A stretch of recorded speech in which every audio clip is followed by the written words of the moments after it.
रोहन और प्रिया करवा चौथ का व्रत तोड़ने के लिए अपनी घर की छत पर गए। चांद निकलने में अभी देर थी। रोहन को ऑफिस से कॉल आया और वो प्रिया को छत पर अकेला छोड़कर नीचे चला गया। छत पर अंधेरा था। प्रिया रेलिंग के पास खड़े चांद का इंतजार कर रही थी। अगले पल वो छत से नीचे गिर गई। क्या वो अपना बैलेंस खो बैठी थी या फिर उसके पीछे कोई और था?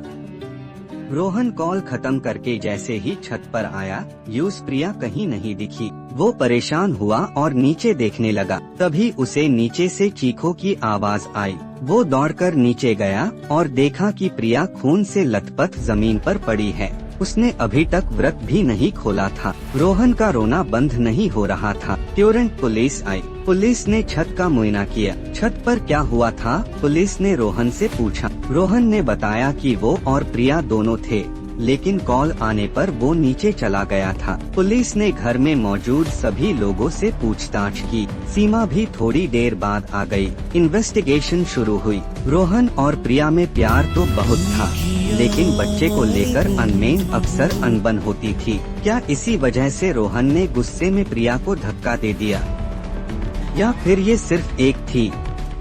पोस्टमार्टम रिपोर्ट आई। रिपोर्ट में प्रिया के गले पर उंगलियों के निशान मिले। ये निशान कैसे आए?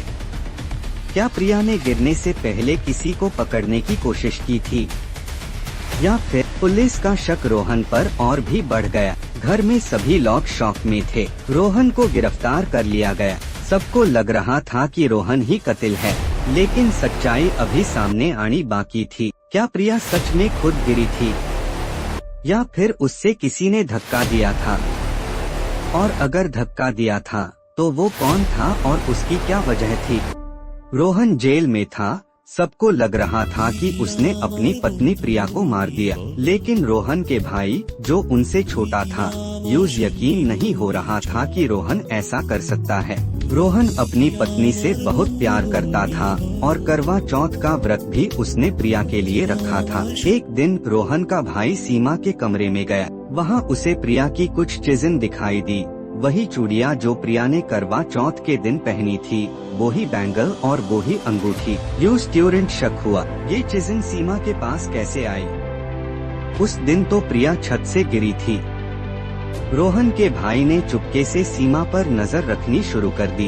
एक दिन जब सीमा घर पर अकेली थी, तो उसने मौका देखकर सीमा का मोबाइल फोन चेक किया। फोन में उसे कुछ संदेहजनक मैसेजेस और कॉल्स दिखे। उसने सीमा की एक दोस्त का नंबर निकला और कॉल किया। पहले तो दोस्त ने टालमटोल किया, लेकिन जब रोहन के भाई ने उसे सच बताने के लिए कहा, तो वो टूट गई।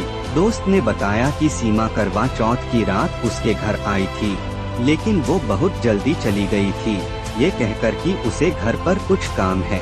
लेकिन सीमा ने तो पुलिस को बताया था कि वो पूरी रात अपनी दोस्त के घर पर थी। रोहन के भाई को अब यकीन हो गया कि सीमा कुछ छुपा रही है। उसने तुरंत ये सब बातें पुलिस को बताई। पुलिस ने सीमा को दोबारा पूछताछ के लिए बुलाया। इस बार उन्होंने सीमा के मोबाइल की लोकेशन भी ट्रेस की। लोकेशन से पता चला कि प्रिया के गिरने के वक्त सीमा का फोन उस एरिया में ही था। पुलिस के पास अब सीमा के खिलाफ काफी सबूत थे। जब सीमा के झूठ का पता चला और उसके मोबाइल रिकॉर्ड्स ने उसकी पोल खोल दी, तो पुलिस ने उसे गिरफ्तार कर लिया। पूछताछ में सीमा ने सब सच बता दिया। उसने बताया कि जब से प्रिया की शादी रोहन से हुई थी, घर का माहौल बदल गया था। सबका ध्यान प्रिया पर रहता था, क्योंकि उसकी तबीयत अक्सर खराब रहती थी। सीमा को लगता था कि सब उसे भूल गए हैं। उसकी शादी की भी किसी को चिंता नहीं थी। प्रिया से बहुत जलन होने लगी थी। सीमा अपने भाई रोहन से भी नाराज थी। पहले रोहन उसे बहुत प्यार करता था, लेकिन प्रिया के आने के बाद वो उस पर ज्यादा ध्यान नहीं देता था। सीमा को लगता था कि प्रिया ने उससे उसका भाई भी छीन लिया है। हालांकि वो अपने भाई को मार नहीं सकती थी, लेकिन उसकी नफरत प्रिया के लिए बढ़ती गई। प्रिया बहुत अच्छी थी। वो तो सीमा की शादी की भी बात करती थी और कहती थी कि अभी वो छोटी है, अच्छा लड़का मिल जाएगा। लेकिन सीमा को ये सब दिखावा लगता था। जब पुलिस ने सीमा से पूछा कि जब उसका भाई जेल में था तो वो छुप क्यों रही, तो सीमा ने एक दरवानी मुस्कुराहट के साथ कहा, मुझे तो वो भी पसंद नहीं है। एक एक करके मैं सबको। उसने अपनी बात अधूरी छोड़ दी, लेकिन उसकी आंखों में एक अजीब सी चमक थी। एंड में सच्चाई सामने आ गई। सीमा ही प्रिया की कातिल निकली। उसने अपने भाई की नफरत में अपनी भाभी की जान ले ली थी। रोहन जेल से छूट गया, लेकिन उसने अपनी पत्नी खो दी थी और उसे ये सोचकर हमेशा दुख रहेगा कि उसकी अपनी बहन ने इतना बड़ा धोखा किया। सीमा को उसके जुर्म की सजा मिली, लेकिन उसकी देखकर सब डर गए। उसके दिल में नफरत इतनी भरी हुई थी कि वो किसी को भी नुकसान पहुंचा सकती थी।